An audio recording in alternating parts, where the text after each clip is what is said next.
कल रात में दिल्ली के मुख्यमंत्री और आम आदमी पार्टी के राष्ट्रीय संयोजक अरविंद केजरीवाल जी को ईडी का नोटिस आया कि 2 तारीख को उनसे पूछताछ की जाएगी। पूछताछ के लिए पहले सीबीआई ने भी बुलाया था। अरविंद केजरीवाल जी ने उनके सभी सवालों के जवाब दिए थे, लेकिन कल जिस तरह से ईडी ने रात में नोटिस जारी किया,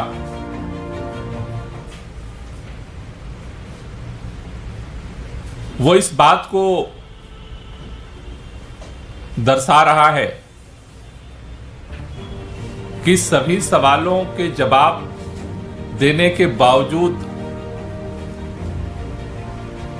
भारतीय जनता पार्टी का जो केंद्र की सरकार का जो आम आदमी पार्टी को खत्म करने का मिशन है, वो अरविंद केजरीवाल जी को गिरफ्तार किए बगैर पूरा नहीं होने वाला। और इसलिए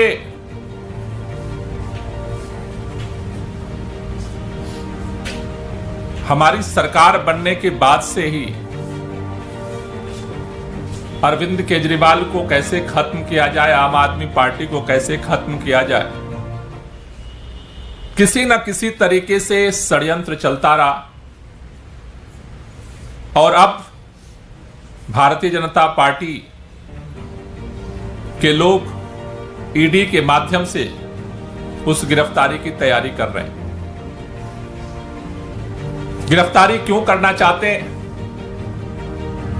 भारतीय जनता पार्टी के नेता जोर जोर से चिल्ला रहे हैं, कल से ही बोल रहे हैं कि सुप्रीम कोर्ट के अंदर मनीष सिसोदिया जी को लेकर के जो सुप्रीम कोर्ट का फैसला आया है, उनकी जमानत निरस्त की गई है, इसलिए अरविंद केजरीवाल गिरफ्तार होंगे।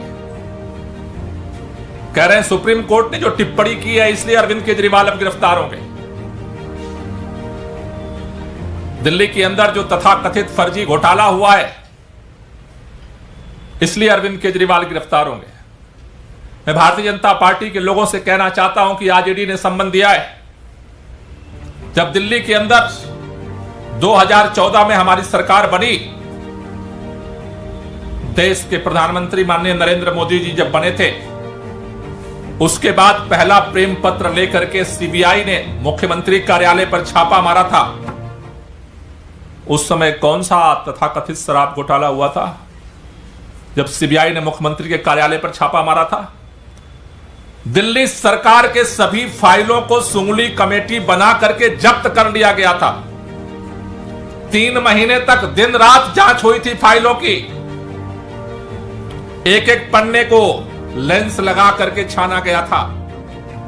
उस समय कौन सा शराब घोटाला हुआ था? सीबीआई ने जब मुख्यमंत्री के कार्यालय पर छापा मारा तो क्या निकला? आम आदमी पार्टी खत्म नहीं हो गई। सुंगलू कमेटी ने 3 महीने तक लगातार दिन रात बैठ करके सिविल लाइन में एक एक फाइलों के एक एक लाइन को पढ़ा, खंगाला। उससे आम आदमी पार्टी खत्म नहीं हो गई। दिल्ली के अंदर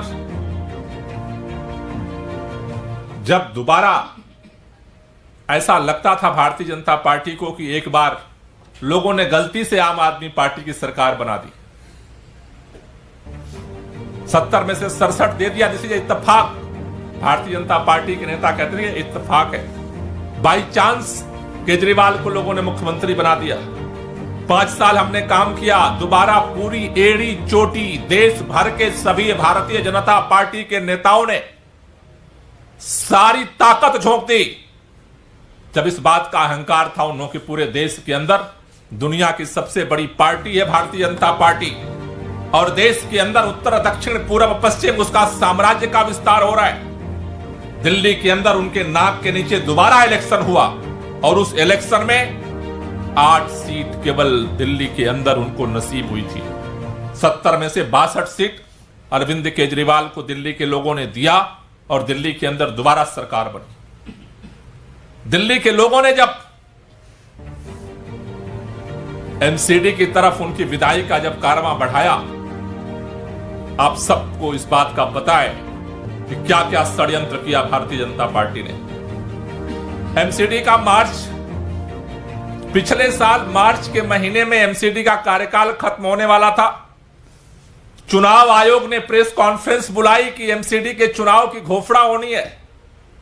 पत्रकार सभी पहुंचे वहां पर कि आज तिथि की घोषणा होगी। आधा घंटे पहले चुनाव आयोग के पास प्रेम पत्र पहुंचता है और चुनाव आयोग को मजबूरन घोषित करना पड़ता है कि चुनाव पोस्टपोन कर दिया गया। ऐसा कभी नहीं हुआ। उसके बाद फिर क्या षड्यंत्र हुआ कि दिल्ली के तीनों नगर निगम में दिल्ली की व्यवस्था खराब हो रही थी, इसलिए दिल्ली के नगर निगम का एकीकरण करना है। एकीकरण के नाम पर उसका परिसीमन किया गया। परिसीमन के बाद फिर टालते टालते टालते टालते टालते टालते सीबीआई ने मनीष सिसोदिया जी को बुलाया। जेल से डेली लाइव टेलीकास्ट होता था। गुजरात के चुनाव जब हो रहे थे उस समय दिल्ली में एमसीडी का चुनाव घोषित किया गया और फिर भी परिणाम क्या निकला? दिल्ली के लोगों ने एमसीडी से भी भाजपा की विदाई कर दी।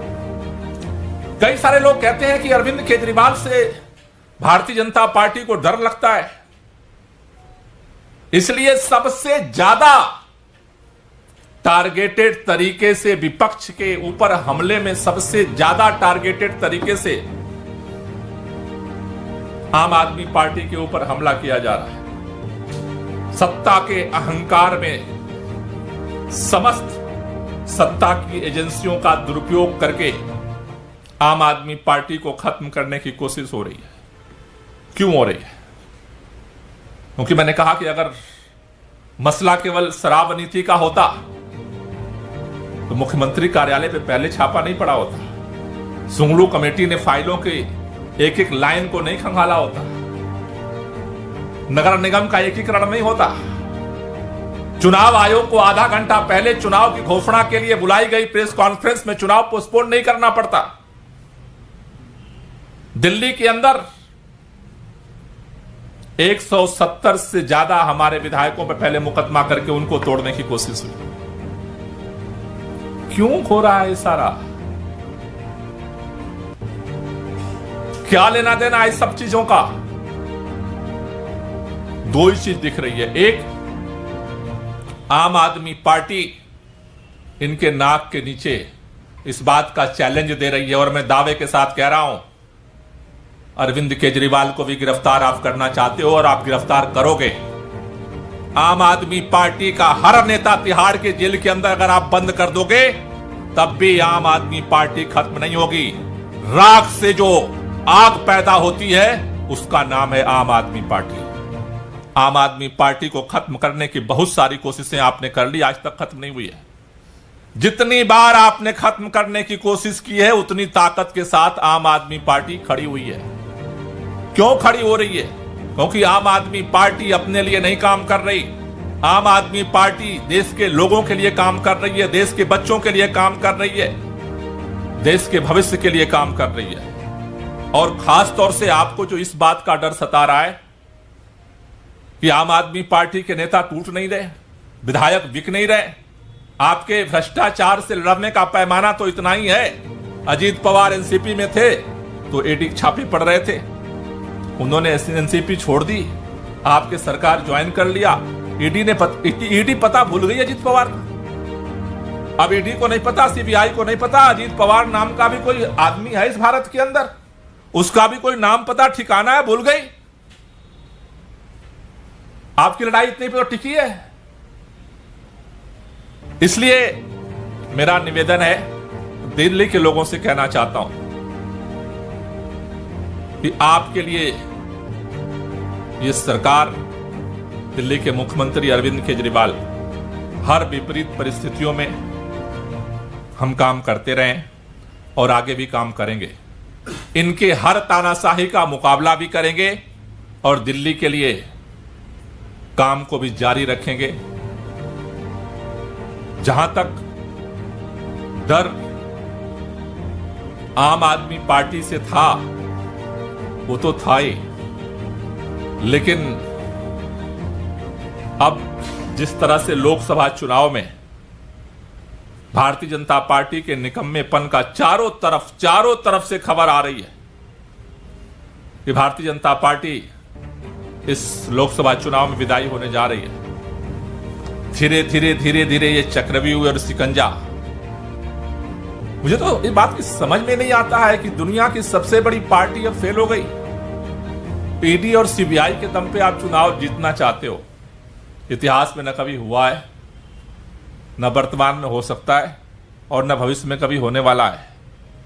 ईडी और सीबीआई से लोगों को आप परेशान कर सकते हो, पराजित नहीं कर सकते। जनता जब मन बना लेती है तो फिर उसके फैसले को कोई पलट नहीं सकता। आप एक एक करके विपक्ष के नेताओं को जिस तरह से क्रैश करने की कोशिश कर रहे हो, अभी मैं यहां आते हुए खबर मिली कि लोगों को अलर्ट आ रहे विपक्ष के नेताओं को। यह भी आश्चर्यजनक बात है कि फोन हैक करने के लिए एप्पल की तरफ से अलर्ट आ रहे और वो सारे अलर्ट जो है विपक्ष के नेताओं को ही आ रहे। मतलब हैकरों को भी पता है कि भाई किसका करना है और किसका नहीं करना है। तो इस विपरीत परिस्थितियों में आम आदमी पार्टी पूरी मजबूती के साथ लड़ेगी, मुकाबला करेगी, हर कुर्बानी देगी इस देश के लिए जो देने की जरूरत पड़ेगी, लेकिन अपनी लड़ाई को हम जारी रखेंगे और अपने अंजाम तक पहुंचाएंगे। Thank you. विपक्ष की बात है, लेकिन मुख्यमंत्री की ओएसडी को भी आया और आपके सांसद हैं उनको भी आया राघव चड्ढा को भी। नहीं, वो तो सबको आएगा, वो तो सबको आएगा। जब पार्टी को खत्म करना है तो तो सबको आएगा। ये मैसेज है कि वो स्टेट स्पॉन्सर्ड अटैकर्स, मतलब जो मैसेज था इसको मैसेज है वो स्टेट स्पॉन्सर्ड, तो स्टेट स्पॉन्सर्ड हैं और सारे विपक्ष वाले हैं। तो विपक्ष वाले स्टेट तो उनको हैक कर नहीं रहा है, तो सत्ता पक्ष कर रहा है और वो दिखा रहा है। एक हर चीज में ये चीज दिख रही है।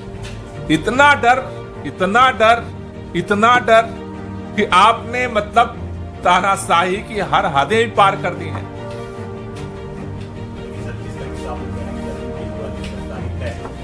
अब सरकार से सवाल लोग ये पूछेंगे कि सरकार फिर काम कैसे करेगी। आप पार्टी के मुखिया अगर अंदर हो जाएंगे तो पार्टी कैसे काम करेगी, इस पर आपका क्या कहना है? आजादी की लड़ाई के दौरान बहुत सारे नेताओं को अंग्रेज जेल के अंदर बंद कर देते थे, उससे आंदोलन खत्म नहीं हो गया।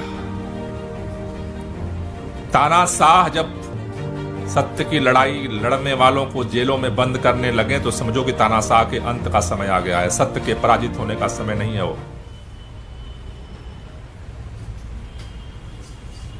Thank you.